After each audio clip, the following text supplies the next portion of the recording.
Hello everyone, that Manga Kid here to give my first impressions of Play It Cool Guys by Kokone Nata. This is it Yen Press? Yep, Yen Press release. Obviously you can see extremely thin, really beautiful matte cover, oversized trim size volume, and full color volume. Which is quite nice, and why it is very expensive. $19.50 Canadian for this very short volume, but again, full color, nice release. This is fun. I kind of read the synopsis, which is that there are these really cool, like hot-looking guys that are kind of fumbling through life and making really dorky mistakes, and kind of social faux pas and things like that. And as somebody who exists in the world as a very awkward human that makes a lot of weird mistakes and choices, that I go home and go, why did I do that? I thought this would be fun and allow us all to just read it and giggle and chuckle at the mistakes that humans make in social interactions, because we all do them. We all make really strange choices.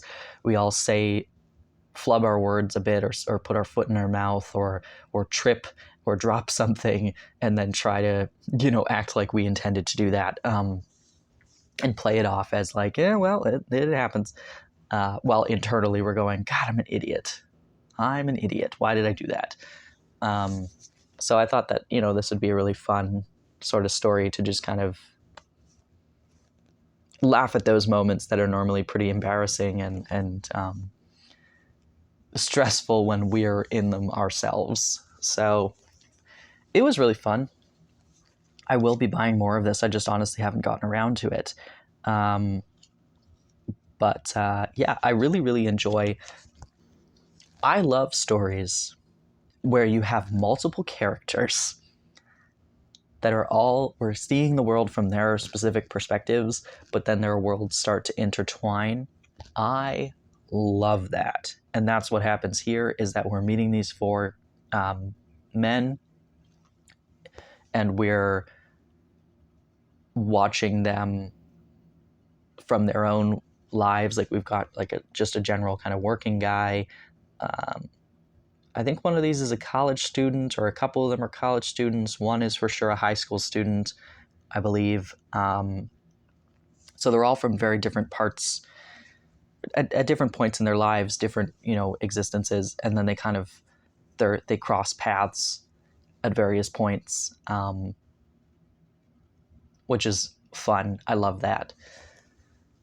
Because it kind of brings the world together. If we're just watching these four guys who are very separate from each other and exist in completely different cities or whatever, then you're just kind of watching them, and then you skip between them and you're like, okay, fun.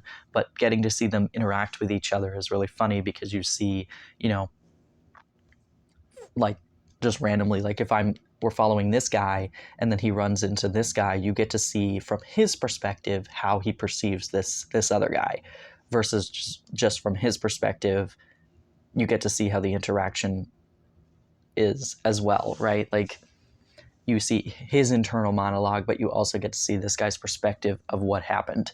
And I love that. So I would say, if you are not into it's not for coma, obviously. It's not a 4-panel comic, but it's got that sort of vibe of a gag manga where it's a very short little vignette, and there's a beginning, a middle sort of thing, and a punchline.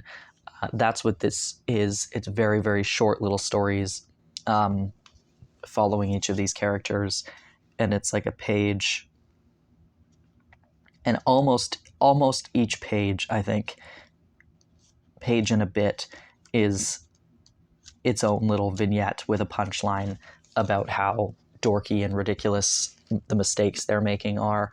And so, yeah, if that doesn't sound interesting to you, then I would not spend this amount of money on this title. but I really, really enjoyed watching these four exist. And I'll definitely be buying more. I don't know if this is complete or not. I don't know how many there are out already. Zero clue. But I will continue to buy this as long as it continues to hold my attention.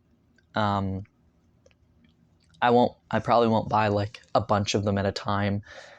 I'll probably just buy one volume at a time and enjoy it for what it is. And if I kind of fall off of being intrigued by it, then I'll stop buying it. But for now, at least, this is a fun volume.